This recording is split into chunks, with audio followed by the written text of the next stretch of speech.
В Ухтинской школе номер 5 подходит к концу масштабный ремонт, которого ждали больше 20 лет. В преображение учебного заведения вложены муниципальные, республиканские средства и даже помощь от бывших выпускников. Подробности у Виктории Науменко. За минувшее лето школа номер 5 изменилась больше, чем другие учебные заведения Ухты. Это видно буквально с порога. Точнее, с крыльца. Теперь оно наконец-то, как полагается, расположено с главного фасада. Сейчас к нему асфальтируют подход. С 1997 года в здание школы входили с черного хода. Главное крыльцо было в плачевном состоянии.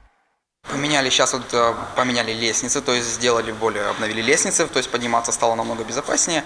Сделали вывески школы, 5-й школы, и в нее стало намного приятнее заходить. Преобразилась и столовая. В школьные будни ее посещают около 400 ребят ежедневно, а персонал находится в течение всего дня. А потому позитивные изменения оценили все и сразу. Раньше в помещении делали только косметические ремонты, причем своими силами делятся сотрудники. Этим летом здесь заменили напольное покрытие, перекрасили стены, сделали перестановку и, главное, поменяли окна.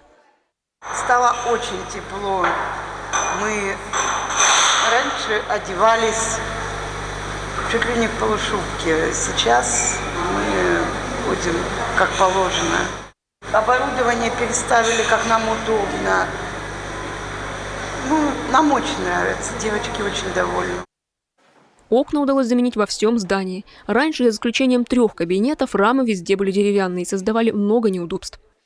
Это, во-первых, травмоопасно, сами понимаете, разбитые стекла, да, во-первых. А во-вторых, и во время дождя дождь проникал, то есть сыро было. Ну и холодно, потому что ветер дует из окон. Но и эстетический вид.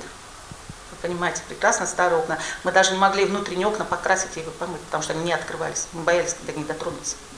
Все окна поменяли, стало намного теплее, намного уютней, светлее, расширились коридоры, пространство. Прям очень стильно, прям очень красиво смотрится теперь наша школа.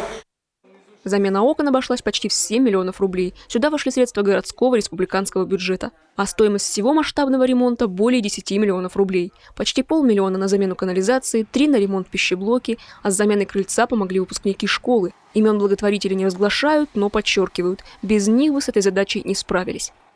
На этом масштабные преображения школы не заканчиваются. До конца ноября вокруг территории должны установить еще и ограждение, а в следующем году планируют покраску фасада и школьный стадион.